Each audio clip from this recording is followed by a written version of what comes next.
a esta clase abierta de maestría en procesos urbanos y ambientales.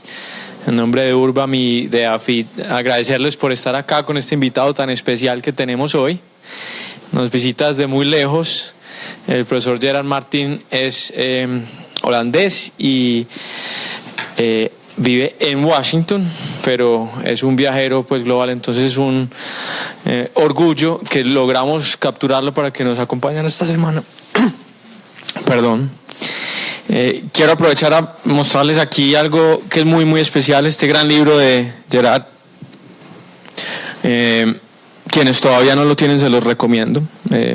Ya uno de los libros pues claves y muy históricos de lo que ha sido este proceso que ha estudiado Gerard sobre nuestra ciudad. Y insisto en que esta es la versión correcta, la de la carreta. Si no lo tienen en la librería de esta institución, también lo pueden conseguir. Con Gerard vamos a hablar 45 minutos y él va a intentar decirles algunas cosas, pero también pues lo va a mantener muy libre en caso de que ustedes quieran intervenir en algún momento. Lo va a hacer en español, por ahí nos preguntaban. También estamos en vivo por el Facebook de Urbam y seguramente recibiremos por ahí algún comentario, etcétera. Y antes de comenzar, entonces también quiero agradecerle a Licetex que muy amablemente nos colabora con estos procesos. Gerard, bienvenido. Muchas gracias, Carlos. Un aplauso para Gerard. Bueno, muy buenas tardes. Ayer yo también estuve interviniendo en la maestría de Urbam. Entonces, mi charla de hoy tiene algo que ver con lo de ayer, pero también se puede escuchar de manera independiente. Muchas gracias a la AFIT por llevarme desde Arlington, Virginia. Yo no vivo en Washington, pero en un suburbio, hasta acá. Y es siempre muy agradable estar en Urbam y de estar en la Universidad de AFIT, estar en Medellín. Pues yo voy a sentarme porque si no, no logro concentrarme en los apuntes que tengo aquí para ustedes.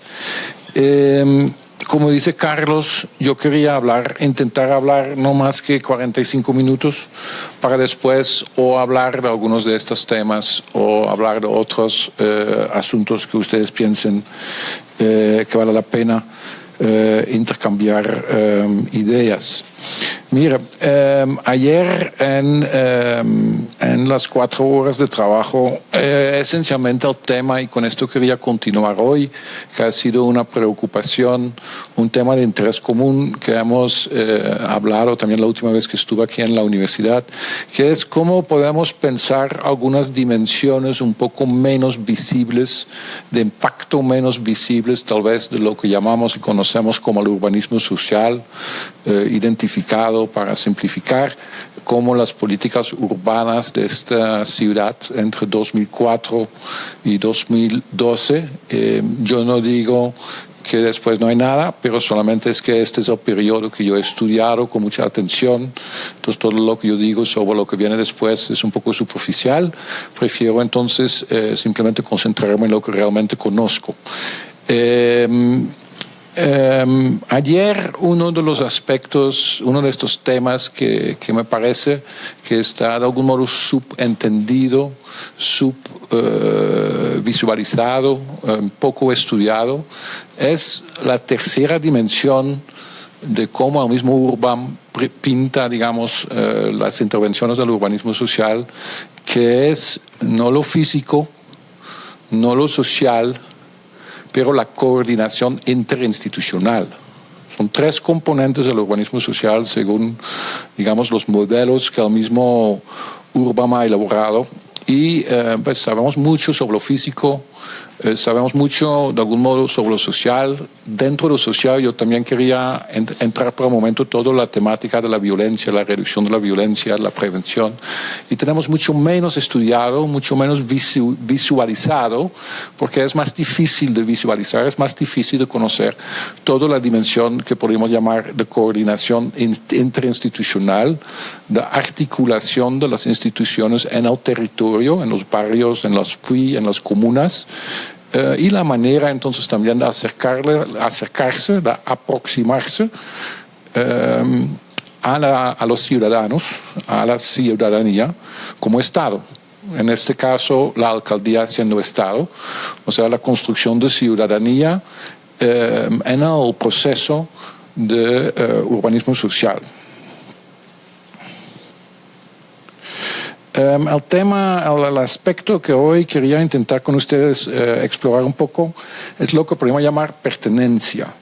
Es un concepto, una palabra, un concepto utilizado en Colombia desde mucho tiempo, pero yo creo que tal vez lo podemos volver a mirar un poquito más de cerca y pensar si tal vez el tema de fortalecer pertenencia puede ser una de estas dimensiones menos bien entendido como impacto del urbanismo social. Y si las intervenciones urbanas las podríamos también concebir bajo esa manera conceptual de una relación con la pertenencia. El concepto de pertenencia en inglés se dice belonging. To belong, ¿cómo se dice? Como pertenecer, ¿cierto? Yo creo que es la mejor palabra. Pero entonces hay unos libros, es un tema que está circulando, estudios sobre belonging. Como también hay hoy en día, en particular desde la Universidad de Harvard, estudios y debates sobre happiness. Happiness estudios, ¿cierto? Y el impacto en happiness. Hay una dimensión emotiva, una dimensión subjetiva, tanto en lo de happiness como en lo de belonging, tanto en lo de pertenecer como en lo de la felicidad, que tal vez viene un poco de paradojas, ¿no? Que los estudios muestran que en los países más pobres son los más felices y que en los países más ricos no necesariamente son más felices. Que hay situaciones donde las ciudades viven con mucha violencia y sin embargo la gente considera que todo va bien. Hay unas paradojas del cual tal vez hay un regreso a una dimensión más individual de entender cambios en la ciudad o de buscar impactos o de entender evoluciones. Entonces, el mío para hoy y con ustedes pues, es el tema de pertenencia. Toca cuidarse un poco con estos tipos de asuntos de todos modos, por ejemplo, con el tema de happiness. Con el tema de, ¿cómo se llama esto en inglés? En español, happiness. Felicidad. Hay estudios que muestran que nadie estaba más feliz que los alemanes que vivían en Alemania como en la mitad del régimen nazi, en las ciudades que no estaban tan afectados por los bombardeos o no sé qué. Entonces, si uno va a medir algunos aspectos en una ciudad, puede ser que en el resto del país están sucediendo cosas tremendas que también están relacionadas. Entonces, y yo estoy convencido que hay algo con esto también, con pertenencia, hay unos riesgos de posicionarse en lo individual y de perder la relación con temas más amplios y más sociales. Pero también es importante entender que el tema de pertenencia tiene una dimensión constructiva. En las teorías sobre ese concepto hay algunos autores que lo califican, muchas gracias Carlos, que la califican como una energía emotiva, o sea, entender la pertenencia como una energía emotiva.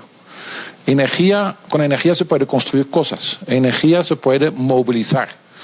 Entonces, la energía emotiva de pertenecer se puede poner a trabajar para el bien de la sociedad, si se quiere, no se la puede abusar.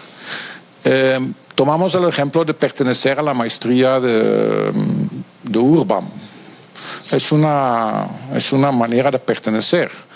Se forma un grupo, se forma explícita o implícita, pero pertenecer a la maestría de Urbam es algo que se puede utilizar. Se puede convocar, por ejemplo, a los estudiantes de la maestría de Urbam a asistir a ese taller.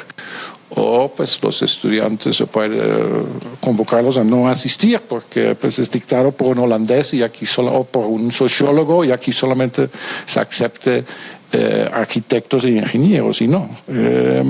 Entonces, la pertenencia yo creo que lo podemos efectivamente entender en este sentido tal vez por un momento, como una energía emotiva que puede ser movilizado. Hoy entonces quiero trabajar rápidamente 3 temas con ustedes alrededor de este concepto. Un poquito más de precisión conceptual sobre cómo podemos entender esta pertenencia.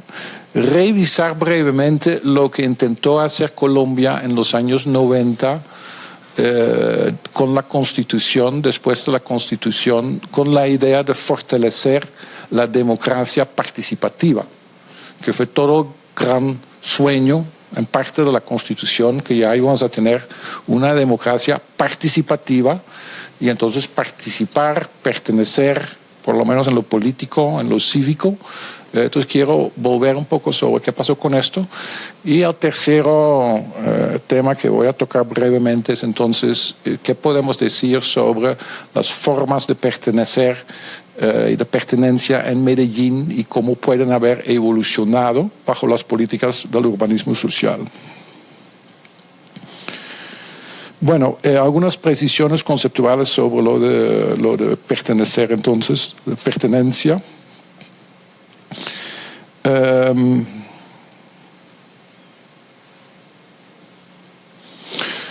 Lo de pertenecer, yo ya lo decía, puede producir cosas, puede producir eventos, puede producir participación, puede producir movimientos colectivos, puede producir participación ciudadana, puede, digamos, contribuir a la calidad de la democracia. Pero al mismo tiempo se puede pensar que lo de pertenecer, la pertenencia es un producto de algo, es el producto de maneras en las cuales, según las cuales funciona la sociedad. Digamos, en Medellín, si la hipótesis es que la pertenencia se ha incrementado, se ha fortalecido durante la época del urbanismo social, que es mi hipótesis, algo cambió en la manera como se realizaron políticas o procesos y un producto de esto es la pertenencia, y la pertenencia a su vez genera nuevas cosas. Entonces es una especie de círculo virtuoso en el cual participa la pertenencia. Yo creo que por el momento podríamos distinguir, porque siempre es bueno precisar, 3 formas de pertenencia.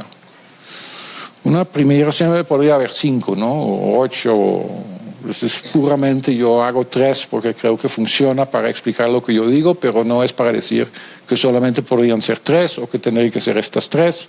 Es como siempre, si buscamos un concepto que nos sirve, pues se la va construyendo, ¿cierto? Pero no es que representa de manera precisa la realidad, es un concepto con el cual entendemos hacer razón y sentido de la realidad. Entonces, una primera forma de pertenencia, yo creo, sería la pertenencia espacial o la pertenencia física, urbanística más bien.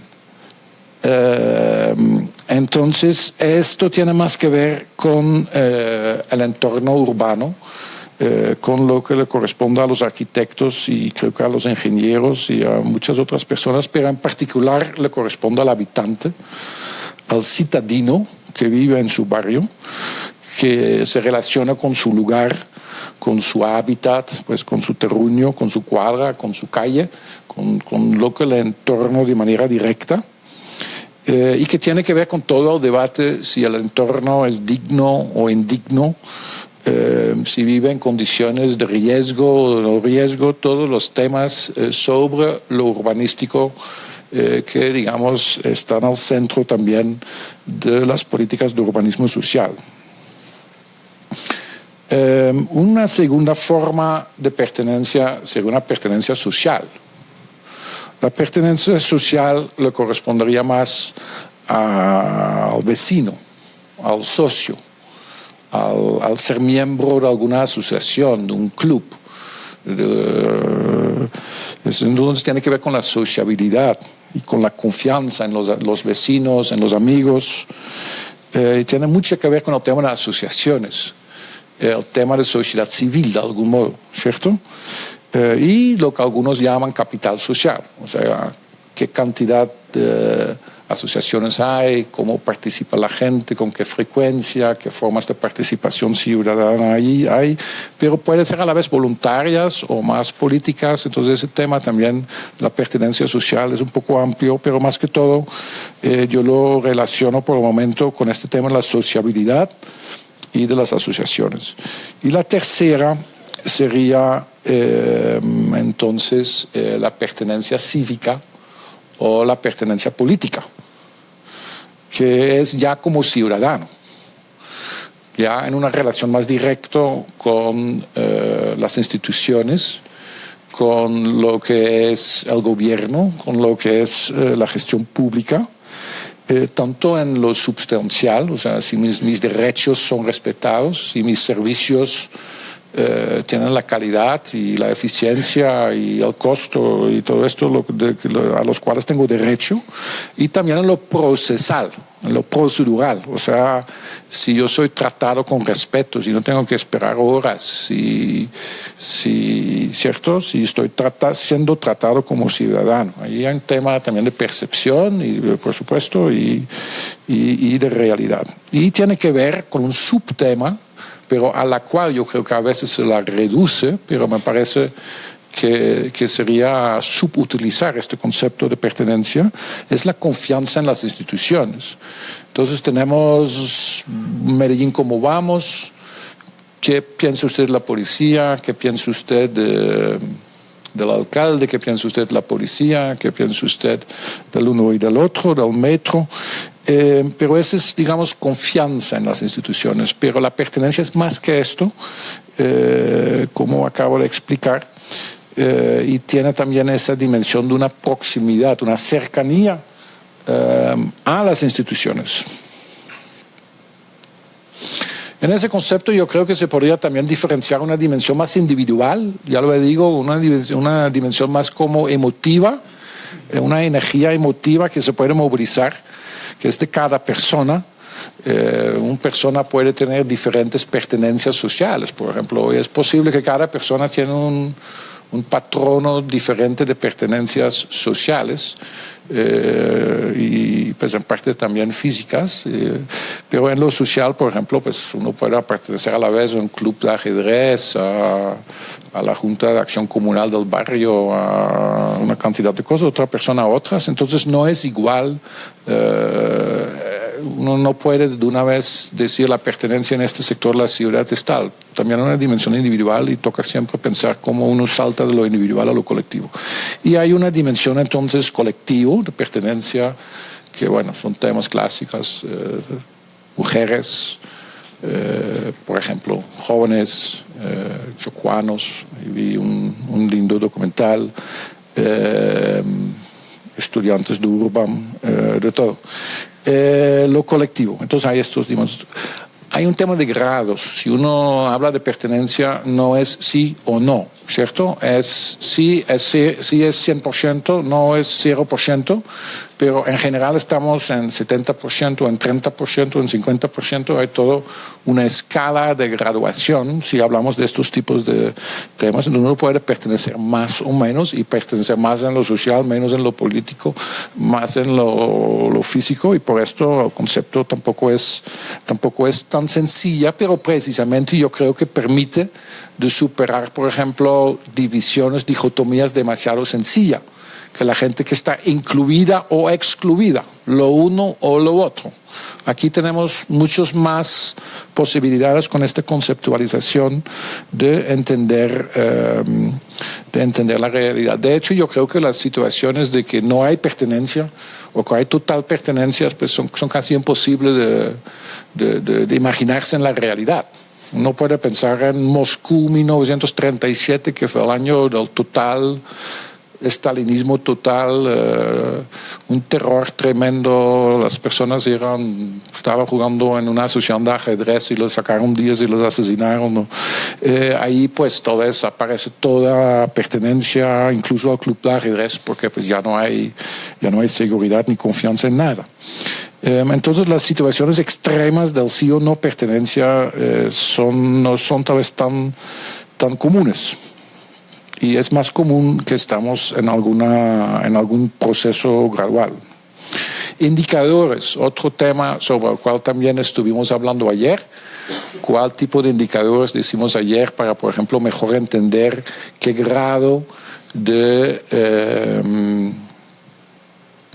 coordinación interinstitucional hay en este tema de pertenencia? ¿Qué tipo de indicadores podríamos formular, construir para medir la pertenencia social, para medir la pertenencia física y para medir la pertenencia cívica? Entonces uno puede pensar, por ejemplo, en la pertenencia espacial, en títulos de propiedad. ¿Será esto, por ejemplo, un indicador válido para mirar la calidad, por supuesto, de la vivienda, del hábitat, la percepción mismo de la gente de su entorno? En lo social, entonces se puede pensar en indicadores como de cuántas asociaciones las personas en este barrio son miembro, no son miembro, o participan o conocen. Y en lo cívica, en la pertenencia cívica, se podría pensar pues, en temas como si la gente vota, participa en elecciones, si se pone de candidato en tal barrio o no, si va a reuniones de la Junta de Acción Comunal, qué percepción tiene de estos tipos de espacios. Entonces, indicadores también es un tema que uno tendría que sentarse para formular con mayor tiempo y pensar cuáles serían las más oportunas.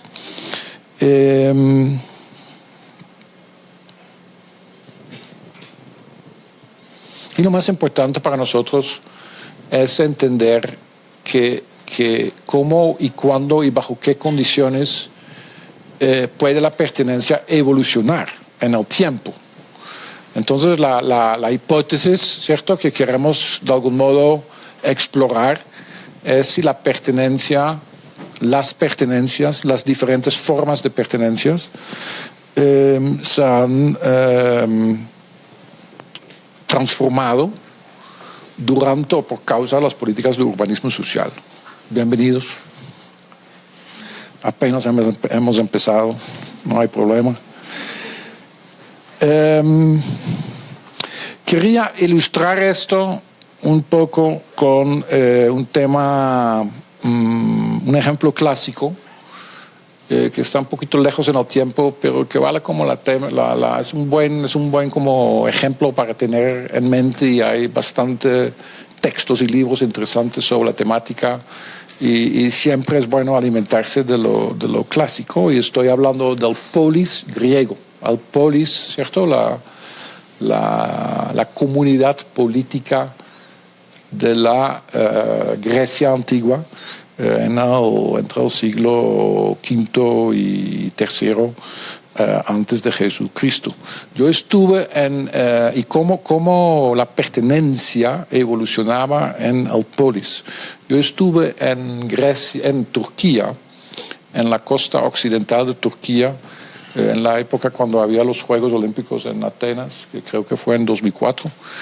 Y primero fui a visitar Troya, la famosa Troya, no de la película, pero la realidad.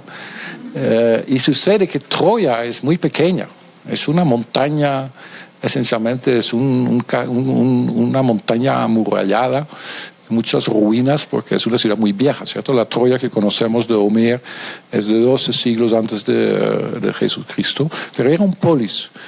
Se llamaba polis, como era la palabra, como para ciudad, pero era esencialmente un castillo con lo que llama un argos y un rey, y una institución vertical políticamente, donde pues, la gente los campesinos que había, los esclavos, todo lo que vivía ahí, se refugiaron cuando había un ataque de otro polis. Y pues Homer cuenta la historia de cómo otros 8 o 9 polis griegos, ¿cierto? Esparta, con Corintos y con Argos y con otros polis, que todos tenían de algún modo la misma forma de reyes, con Argos y un sistema de algún modo vertical.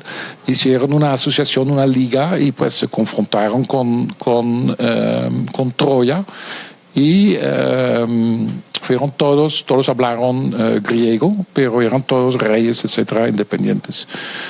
Bajando de la costa, llegamos, porque estuve con un par de amigos, a las ruinas de una ciudad que se llama Assos.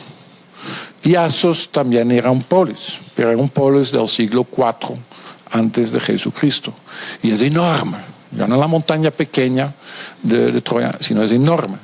Y tiene una agora, una plaza pública, y tiene edificios públicos, y tiene templos, y pues representa la otra polis, un polis que ya tenía un significativo diferente, que era un polis democrático, un polis como una comunidad política con pues aspectos democráticos, y pues fue la polis donde en un momento dado también vivía Aristóteles, y Aristóteles fue quien hizo, digamos, los mejores estudios sobre qué es políticamente un polis, cómo se crearon los polis y cómo funcionaban.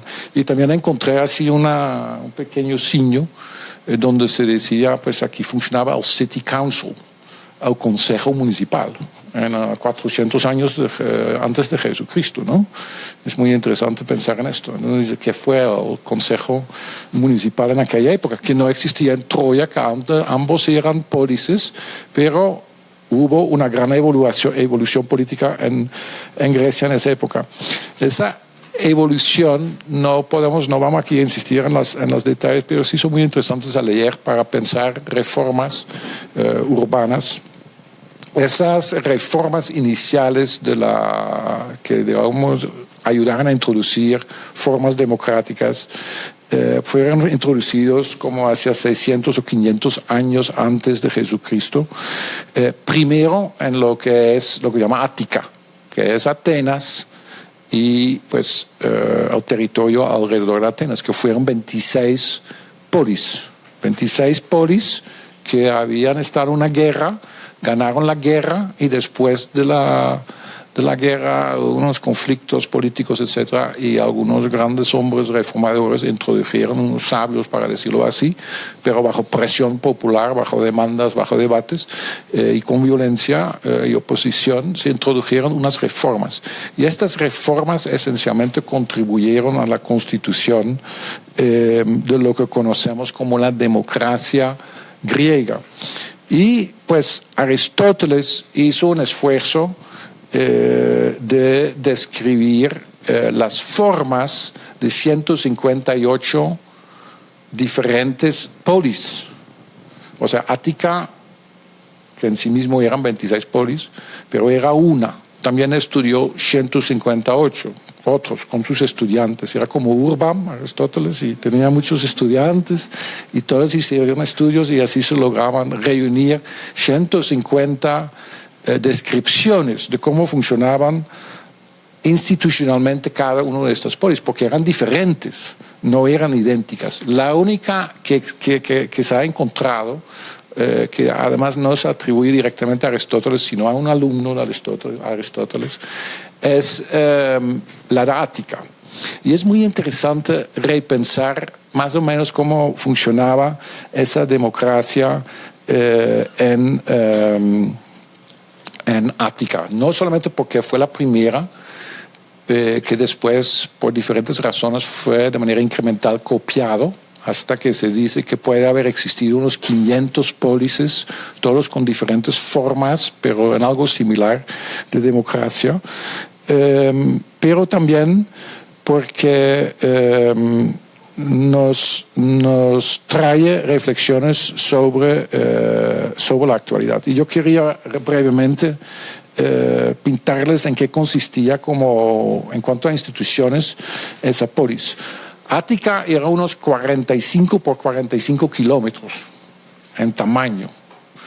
Entonces estuve pensando que pues eso es algo como apartado hoy, pues 45 por 45 kilómetros, un territorio grande, pero podemos también pensar tal vez en la sabana de Bogotá, o pues en Medellín con el Gran Medellín, con todos sus municipios alrededor. Es una cosa así, y entonces 26 polis que reorganizada, unos 250,000 habitantes en aquella época, de los cuales el 10% eran ciudadanos, apenas. había cascos urbanos, había zonas rurales, había especies de corregimientos y veredas, pequeñas cosas. ¿Cómo se reorganizó con las reformas ese conjunto? Se crearon 136 demes, así se llama. Yo pienso que por el momento, para recordar de qué es, lo podríamos considerar como barrios o veredas. Entonces se crearon 137 veredas, cada uno con su asociación, que podríamos pensar que sería un JAC, una Junta de Acción Comunal. Esto fue el primer nivel. Después, se federalizaron en 10 estructuras que se llamaba FILE, cada uno con unos 25,000 personas, que esto podrían ser las comunas, que cada uno con su junta administrativa local, una otra forma de asociación cívica. Y estas comunas, lo interesante es que no las organizaron territorialmente como las tenemos, por ejemplo, hoy en día organizado en Medellín o como están organizados en Bogotá, sino que las organizaron de una manera que cada comuna tenía una tercera parte de sus habitantes en el casco urbano del polis principal, o sea, de Atenas, una tercera parte de sus ciudadanos en el campo y una tercera parte en la costa, que era muy importante porque pues, carros no había, ¿cierto? O sea, todo era en barcos, etc. Entonces, todo el mundo, cada comuna, cada file, que en sí mismo tenía sus demes, entonces, si uno se le imagina como figurativamente, es como una torta, que cada una de las 10 partes es como un punto que tiene una parte de participación en la ciudad, una parte en el campo y una parte en el mar. ¿Por qué? Para garantizar que, digamos, no había unas que eran completamente periféricas y tal vez de gente que vivía muy lejos y muy pobre, pero que todos tenían una parte de participación, por lo menos territorial, en las riquezas del centro y de la plaza principal cívica y acceso, digamos, al transporte. Después de cada uno de estas 10 filas, se mandaron 50 personas al Consejo de los 500, o sea, 10 de estas estructuras más grandes y cada uno mandaba 500 ciudadanos y todos los 137 temas eran representados. Eso es algo, por ejemplo, hoy en día no está sucediendo en Medellín. A Medellín, en el Consejo Municipal, pues no hay una representación sistemática de todo, de un concejal de cada comuna, mucho menos de cada barrio. Pero en la manera como se diseñó la participación, por lo menos en la democracia, en la gran polis de Ática, fue con esa estructura participativa. Y además, la participación en ese Consejo de los 500, que se reunía cada día. Este fue entonces el Consejo Municipal que yo vivo en Asos, donde decía Consejo Municipal, fue esa cosa de los 500. Por lo menos en Ática era de 500, tal vez que en Asos era de 300 o de 100, no se sabe. Se reunía casi cada día, pero los que estaban delegados a ese consejo solamente podrían estar allí por un año. Y 2 años en total de su vida, pero no de manera consecutiva. ¿Y qué fue el impacto de esto? Que muchos ciudadanos participaron en la democracia, tenían de algún modo que participar en aquel consejo, porque pues siempre alguien más tendría que ir. Entonces, por ejemplo, Sócrates, que todos conocemos también, pues en un momento, por un año, estuvo en el Consejo de los 500, vine de un deme, con otras personas desde el mismo deme y de Delfino, y ahí estaban todas reunidas. Bueno, había muchas más instituciones, y muchas de estas, había cortes, había el ejército con sus generales, algunas de aquellas eran asignados por lotería, a partir de las que estaban en el Consejo de los 500.